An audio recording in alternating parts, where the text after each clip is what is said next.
무고한 생명을 앗아간 9.11 테러가 19주년을 맞았습니다. 뉴욕주는 $300 추가 실업 수당을 내주부터 지급하고 추가 부양안은 부결됐습니다. 뉴저지주에 온라인 수업을 하는 2학년 학생을 찾아가 봤습니다. 캘리포니아 등에서 발생한 사상 최악의 대형 산불로 주민들이 숨졌습니다. 불법 실내 영업을 일삼고 있던 중국계 노래방들이 폐쇄 조치를 맞았습니다. 팰리세이드 파크의 한 남성이 미성년자와 성관계를 가진 혐의로 체포됐습니다. 코로나 바이러스가 뇌세포도 공격하고 정신병도 유발할 수 있다는 연구 결과가 나왔습니다. 코로나19에 걸리면 20, 30대 청년들도 치명적이라는 연구 결과가 나왔습니다. 코로나19로 어려움을 겪고 있는 우리 이웃에게 희망을 주는 은행, 뉴 밀레니엄 뱅크. 뉴 밀레니엄 뱅크가 여러분과 함께합니다.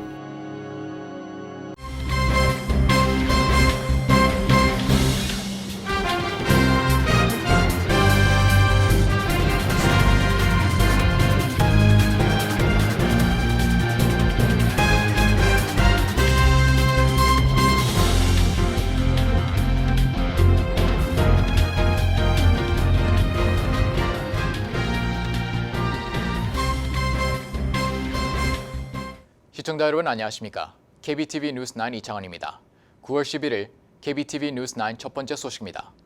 무고한 생명을 앗아간 9.11 테러가 19주년을 맞았습니다. 오늘 뉴욕주, 펜실베니아주, 워싱턴 DC 은근 국방부에서 9.11 추모 행사가 열렸습니다. 뉴욕시의 세계 무역센터 자리인 그라운드 제로에서는 테러리스트들의 공격으로 무너진 쌍둥이 빌딩을 상징하는 푸른색 애도의 빛 광선 두 줄기가 뉴욕시 하늘을 비칩니다. 코로나19로 인해 이번 9.11 추모 행사 방식도 바꿔졌습니다. 이날 오전 그라운드 제로에서 진행된 공식 추모식은 미리 녹음한 음성을 틀어 희생자의 이름을 차례로 호명했습니다.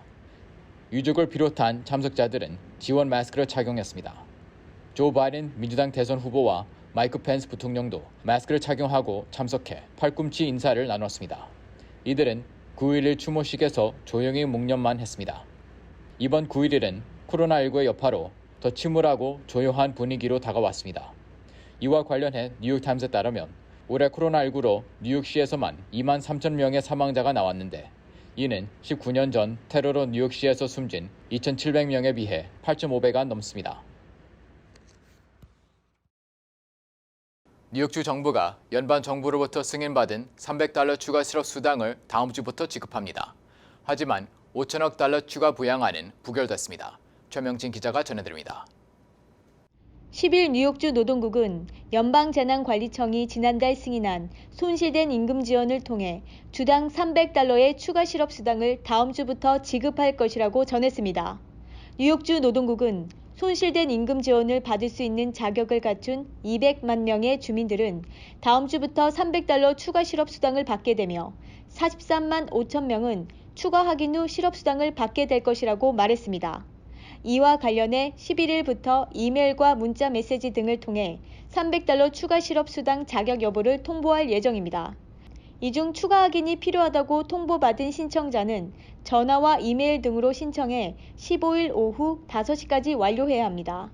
이번 실업수당은 주당 $600씩에 지급됐던 연방 특별 실업수당이 종료된 지난 7월 26일 이후인 8월 1일과 9일, 16일 등 3주 동안 코로나19 사태로 근무 시간이 줄어들어 실업수당을 신청했거나 실업을 당한 주민들에게 지급됩니다.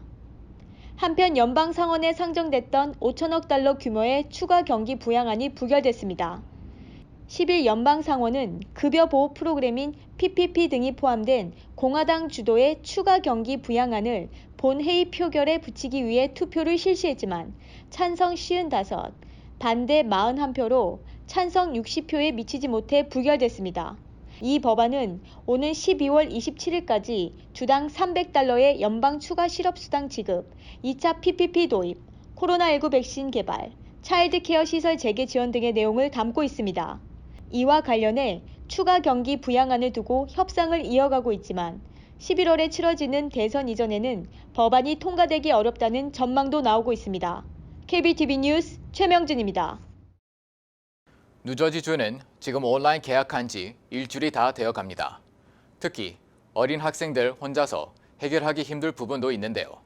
이 정도면 부모가 계약한 게 아니냐는 말이 나옵니다. 최명진 기자가 온라인 수업을 하는 가정집을 찾아가 봤습니다. 온라인으로 계약한 지 일주일이 다 되어가는 2학년 나윤이 엄마는 분주합니다. 엄마가 나윤이 옆에 계속 붙어 있을 수만은 없습니다. 6학년 오빠가 있기 때문입니다. 이벤이랑 아직 넘버 배웠어요.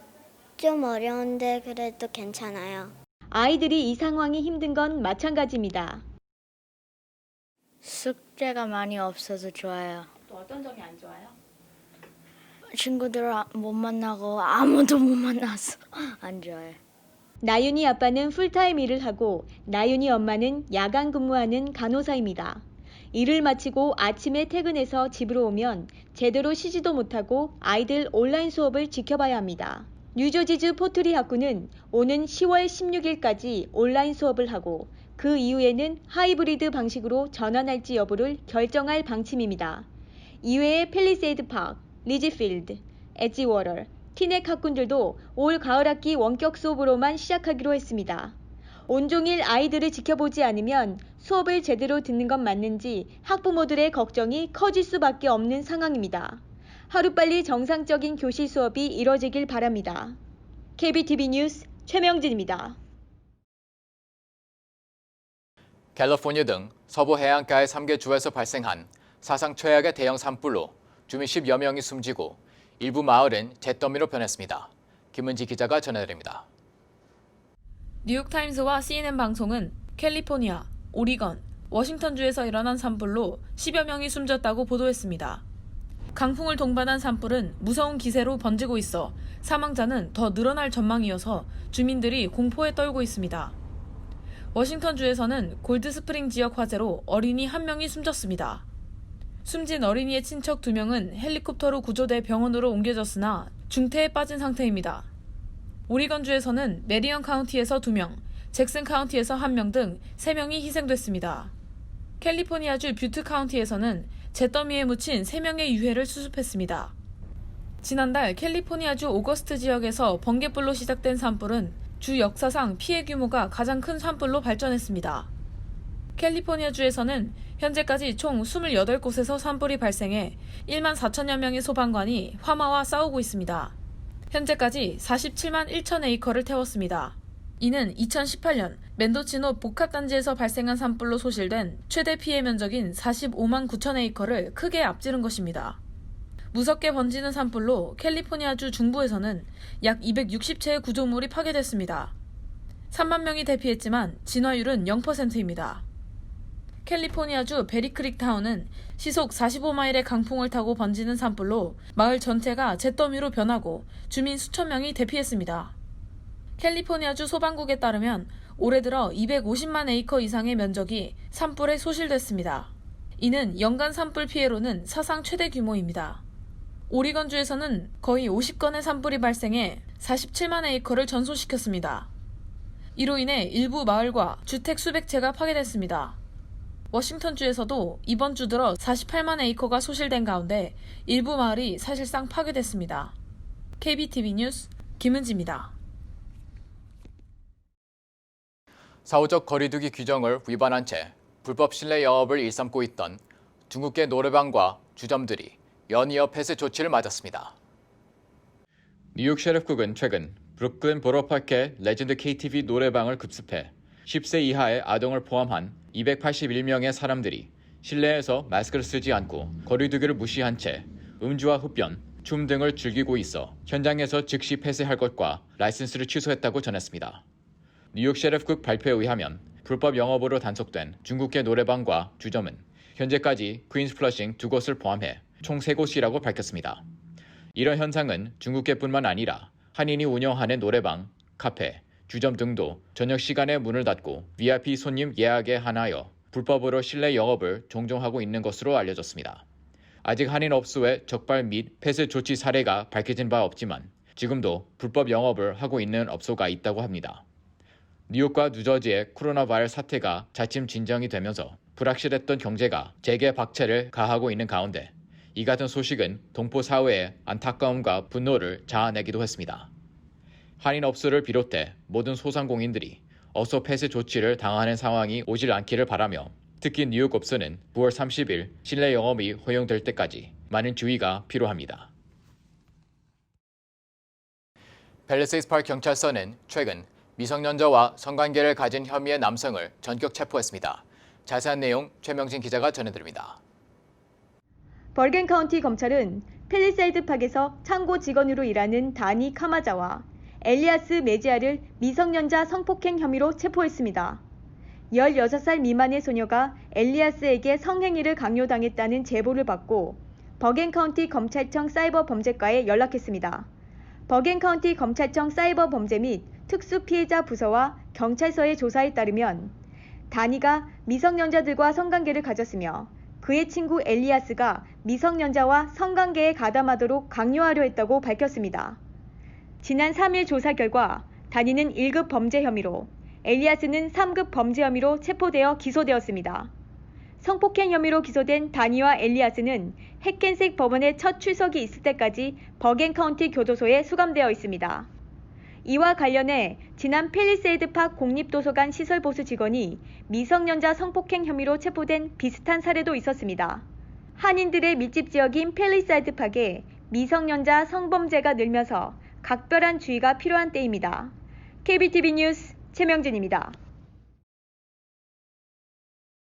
코로나19에 걸린 환자가 발작이나 정신착란 증상을 보이는 것은 바이러스가 뇌세포를 직접 공격하기 때문이라는 가설을 뒷받침하는 연구 결과가 발표됐습니다. 김문지 기자의 보도입니다. 뉴욕타임스는 코로나19가 뇌세포를 직접 공격하는 것이 가능하고 인체 다른 부위의 감염보다 치명적인 결과를 부를 수 있다는 예일대학교 면역학자 이와사키 야키코 박사의 논문을 보도했습니다.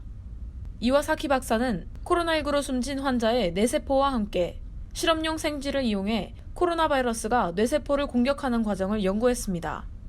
두뇌에 침입한 바이러스는 뇌세포를 직접 공격하지는 않지만 그 대신 뇌세포의 복제 기능을 통해 번식한 뒤 산소 공급을 막아 신경세포를 괴사시킨다는 것이 이와사키 박사의 연구 결과입니다. 지금까지 의학계에선 코로나 바이러스는 호흡기관과는 달리 두뇌 침투는 사실상 불가능하다는 의견이 일반적이었는데 이를 뒤집는 연구 결과가 나온 것입니다. 이와사키 박사는 신종 코로나 바이러스가 두뇌 신경세포 연접부인 시냅스를 이용해 두뇌에 침입할 수 있다는 사실을 확인했다고 밝혔습니다. KBTV 뉴스 김은지입니다. 코로나19에 걸리면 60대 이상 노인뿐만 아니라 20, 30대 청년들도 치명적이라는 연구 결과가 나왔습니다. 10일 뉴욕타임스에 따르면 하버드 대학 연구팀이 최근 전국 400여 개 병원에서 퇴원한 18세에서 34세의 코로나19 환자 3,200명을 대상으로 조사한 결과 전체의 약 3%인 88명이 사망한 사실이 드러났습니다.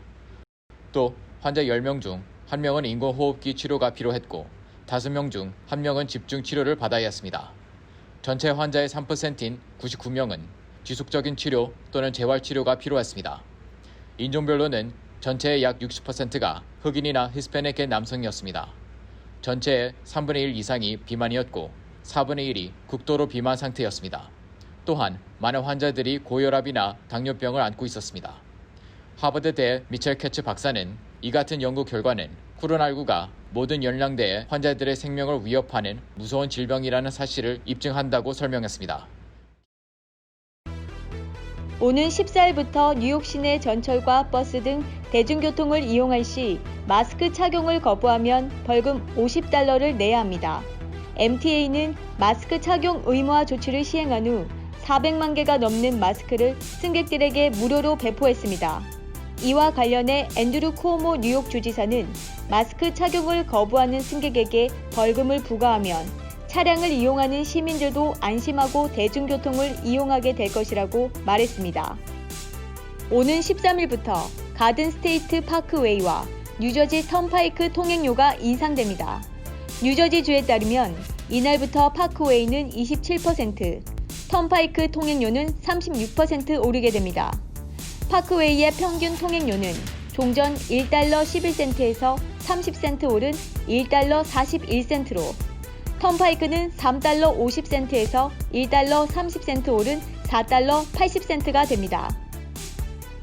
가정상담소에 따르면 김도우 전 메릴린치 투자은행 공동 대표가 설립한 다우긴 패밀리 재단이 가정폭력 피해 가정 등을 위한 한식 제공을 위해 5만 달러를 추가로 기부했습니다.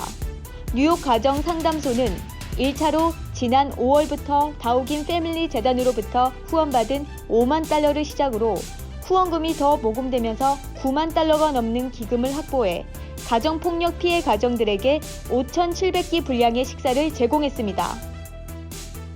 필머피 뉴저지 주지사는 흑인 노예 해방 기념일 준틴스데이를 공휴일로 공식 선언했습니다. 이와 관련해 머피 주지사는 뉴저지의 인종 간의 관계에 대해 R&B 스타 등과 15분간의 대화 후 이 법안에 서명했습니다.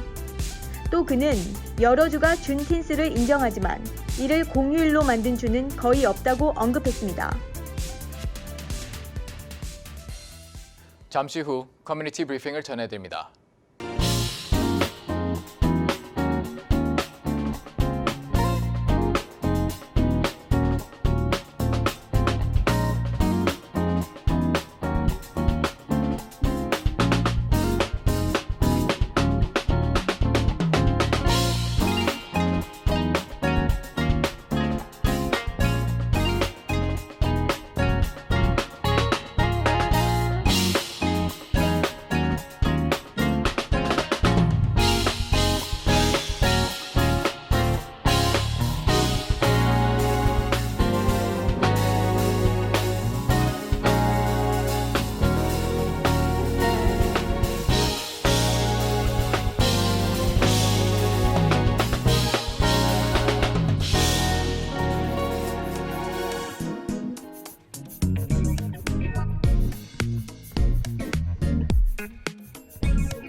이어서 환율과 증시 전해드립니다.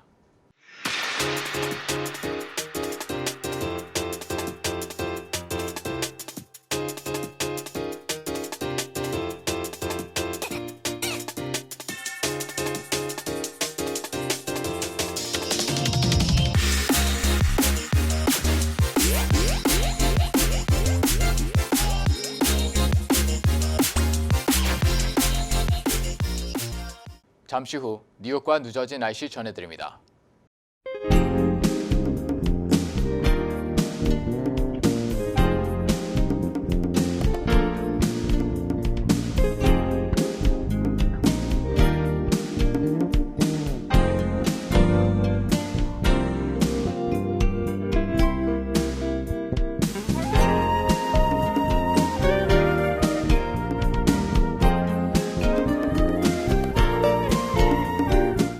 한인업소를 비롯한 모든 소상공인들이 불법 영업으로 문을 닫는 상황이 오지 않기를 바랍니다.